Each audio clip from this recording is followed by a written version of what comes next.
Eagle Scout, I guess, is an emblem of a good leader. I think people's expectation of an Eagle Scout is that they know how to lead. I'm not sure what it means to be a natural leader, because I think the only way you can become a leader is through experience. Scouting puts you on the front lines. It'll take a 12 or 13-year-old guy and say, hey, you're a patrol leader. You're going to be in charge of these 4 or 5 guys on a camp out. Leadership can't be taught, but it can be learned. You can't sit in a classroom and learn what leadership is. You have to be in the field. You have to understand what it feels like to be put under pressure and to manage under those high-pressure situations. I mean, if you'd asked me before joining Boy Scouts if I could lead a work crew building a fire at camp, I mean, I would have been scared. But I think really at camp they really just expected a lot of me, and it really made me uncomfortable a lot of times, but I think in the end it worked out. Through experience and over time, they become a better leader. I mean, I can definitely say I'm a better leader now than I was at any other time before here in my scouting career, including yesterday. You're constantly learning how to better yourself, and it takes experience, it takes practice, and I believe scouting provides that. Scouting has a great safety net because a lot of these guys are leaders for the first time, and they know what it's like. They know what it's like to not really have a good sense of what you're doing.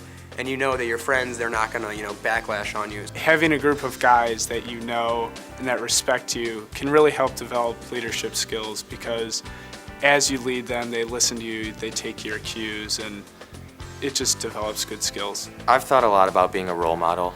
I remember I wrote my essay on this, but I had one scout who I had looked up to. I think he's like 22 or 23 now.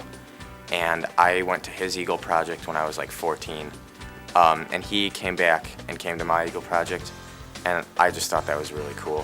When I first took on my first leadership positions in the troop and elsewhere, I was the kind of leader that wanted to do everything myself, which isn't really leading, as I learned through the Scout program. So, since that I've really learned to delegate responsibilities and to work with the people I'm leading instead of doing things for them. What I've really learned about leadership is that it's not about, always making the tough decisions. It's about listening to other people.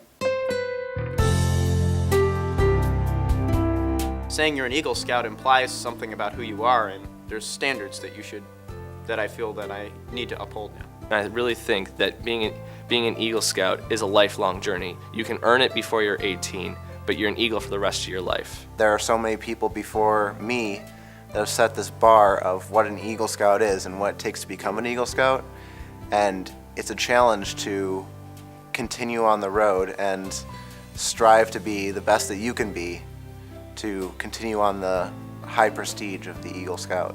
I'd say living as an Eagle means that you carry yourself with the values of the Scout Oath and Law every single day.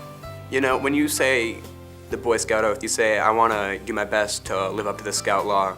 Once you're an Eagle Scout, your best really isn't enough. You got to be always thinking about the Scout Oath, the Scout Law, and the Outdoor Code. You got to be always doing that. Soccer, you score a goal and you're happy for 5 minutes, and you give yourself a pat on the back and your teammates congratulate you. Whereas with this, it's bigger. It's more of a lifelong thing.